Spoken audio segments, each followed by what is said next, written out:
Hello and a warm welcome to Royal Telly. I'm your host, Chloe. Here, we celebrate and support the Sussexes, sharing the amazing work they do. Today, we're exploring a peculiar tale, one of obsession and spite. We'll look into the actions of Jan Moyer, a Daily Mail columnist, who went to extraordinary lengths in her pursuit to critique Meghan Sussex and her lifestyle brand as ever. It's a tale that reveals more than it intended. Sit tight as we delve into the peculiar actions of Jan Moyer. Jan Moyer, a columnist for the Daily Mail, has taken her fascination with Meghan Sussex to an extraordinary level. Imagine this. Moyer, so engrossed in her disdain for Meghan and her lifestyle brand as ever, persuaded her editors to fund a journey of 5,500 miles. This was no ordinary trip. It involved a flight across a continent and a drive to Summerlin, California, all to pop into Godmother's bookshop. But why, you might ask? Not for a shopping spree, not to pinpoint a shift in market trends, not even to dish out some constructive criticism. No, Moyer embarked on this costly journey, funded by her newspaper, just so she could stand next to a scented candle, take a whiff, and write a column about her loathing for Meghan Sussex. Such behavior is the epitome of a British deranger. Meghan has not even marketed as ever to British consumers or opened online sales to Europe. Unless you're on American soil, you'd have to go to great lengths to get your hands on her products. And yet, what does Moyer do? She literally boards a plane to California just to feel personally affronted by a gift box. Her entire column reeks of insecurity and resentment. She traveled all that way, but the column wasn't about the products. It was about her feeling insignificant and impoverished. She ridicules the affluent customers in their Jenny Cane chocolate cashmere and their 3,000-pound Dior tote bags, and scoffs at the display, labeling a spice kit a racket in a packet and flour sprinkles twigs in a tin. She squandered thousands of pounds just to sneer at a lovely table adorned with as-ever products. And in doing so, she inadvertently exposed more about the Daily Mail's obsession than she ever intended. Moyer's actions are a clear example of a British deranger. Moyer's critique of Meghan's brand is not just negative, but also reeks of insecurity and bitterness. Now let's delve deeper into this detrimental criticism. Moyer flew thousands of miles to stand in a store filled with as ever products. And in the end, the piece she wrote was not about the products. Instead, it was a monument to her own feelings of insignificance. She took her time to mock the affluent customers, using their luxurious attire as a tool for belittlement. She described them in their Jenny Cane chocolate cashmere and their 3,000-pound Dior tote bags with a tone that dripped with envy. And the products, she dismissed them with derogatory remarks, calling a spice kit a racket in a packet and flour sprinkles twigs in a tin. You see, it wasn't about the products or the store. Moyer's trip was a grand display of her insecurity and bitterness. She spent thousands of pounds just to look down her nose at a beautiful table set with as-ever products. In doing this, she unwittingly revealed more about the Daily Mail's obsession with the Sussexes than she ever intended. But the most glaring aspect of Moyer's critique is the hypocrisy. She expressed outrage at a sign that read, "Thoughtfully curated by Meghan, Duchess of Sussex," exclaiming, "The nerve, I mean really." She accused Prince Harry and Meghan Sussex of capitalizing on the prestige of their past lives. Yet, isn't it the Daily Mail that is currently profiting from those very royal titles? They spent a fortune to send a writer over 5,000 miles just to cash in on the outrage they themselves generate from those same titles. In the end, it is the Daily Mail that pays for luxury travel and expensive reporting just to criticize a woman who is simply selling jam and candles. And this isn't the first time.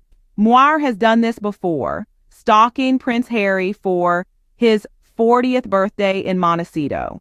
The Daily Mail's fixation on Meghan is more apparent than ever. The hypocrisy of Moir and the Daily Mail is glaring. It's as if they are standing in a hall of mirrors, unable to recognize their own reflection. They point fingers at Meghan Sussex, accusing her of exploiting the very royal titles they themselves are leveraging for profit and outrage. Let's dissect this, shall we? Moir and the Daily Mail criticize Meghan for using her royal title to promote her brand, as ever. Yet, in a delicious twist of irony, it is the Daily Mail that is capitalizing on that very same title. They sent Moir across the ocean, shelling out thousands upon thousands of pounds, all to generate clickbait content centered around the Duchess of Sussex. They are not just sipping the irony, they are guzzling it down. Moir's outrage at the sign reading "thoughtfully curated by Meghan, Duchess of Sussex" is laughable when you consider that it is her own newspaper that is using that title to sell papers and draw in readers, all while stirring up controversy. Moir scoffs at the Sussexes for reaping the benefits of their old life, yet it is her pen that is dipped in the ink of hypocrisy. Who is truly exploiting the royal titles here? Is it Meghan, who is simply selling products in Santa Barbara? Or is it the Daily Mail, who sent a writer halfway around the world just to cash in on the outrage they themselves stoke? The hypocrisy doesn't end there. Moir's disdain for the wealth of the as ever customers is palpable. She mocks their expensive tastes, their designer bags, their cashmere sweaters, yet it is her own newspaper that spent an exorbitant amount of money sending her across the globe just so she could write a column dripping with scorn and spite. The Daily Mail is cashing in on the outrage they generate from the same title they criticize. They are playing a dangerous game of smoke and mirrors, and it's high time we called them out on it. After all, isn't it the height of hypocrisy to criticize someone for doing exactly what you yourself are doing? This is not the first time Moir has gone to such lengths. It seems our Miss Moir has a history of going above and beyond in her pursuit of the Sussexes. Picture this. Last year, Prince Harry celebrated his 40th birthday. A joyous occasion, right? Well, not for Moir. Instead of sending a card or simply wishing him well from afar, she took it upon herself to stalk him all the way to Montecito. Yes, you heard that right. She didn't just quietly observe from a distance, though. Oh, no.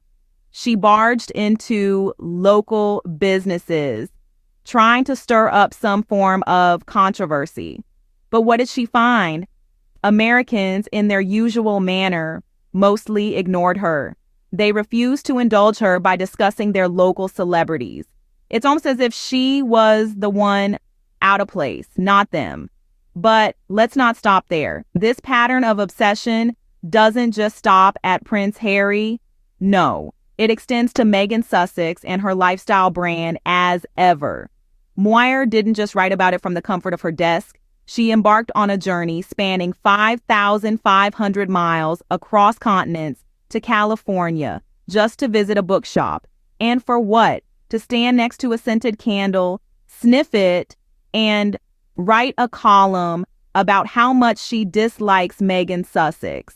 This level of obsession is not just apparent, it's repetitive. It's a pattern that has been woven into the fabric of Moir's professional life. She constantly goes out of her way, spends thousands of pounds just to criticize the Sussexes. And for what? To satisfy her own insecurities and bitterness, to feed into the Daily Mail's obsession.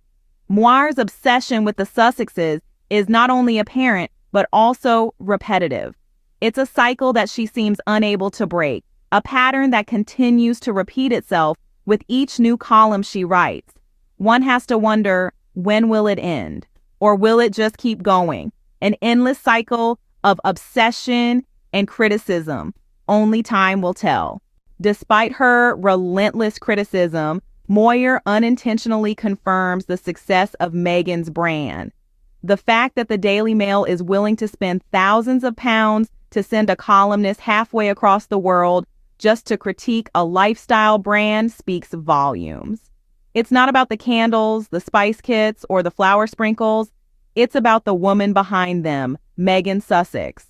The sheer energy, time, and resources invested in this critique are a testament to the impact and influence of the Sussexes. Meghan's brand, as ever, doesn't need to market to British consumers or open online sales to Europe. Its success is evident in the lengths detractors will go just to feel personally offended by it. Moire's column, Dripping with Insecurity and Bitterness, was less about the products and more about her feelings of insignificance in the face of Meghan's success. And in doing so, she inadvertently showcased the power of the brand she so desperately tried to belittle. The hypocrisy is glaring. While Moir accuses the Sussexes of exploiting their royal titles, it's the Daily Mail profiting off the outrage they generate from those same titles. Ironically, their obsession only amplifies the success of the Sussexes' endeavors. Thank you for joining us today at Royal Telly. Don't forget to like, comment, and subscribe. Until next time, I'm your host, Chloe, signing off.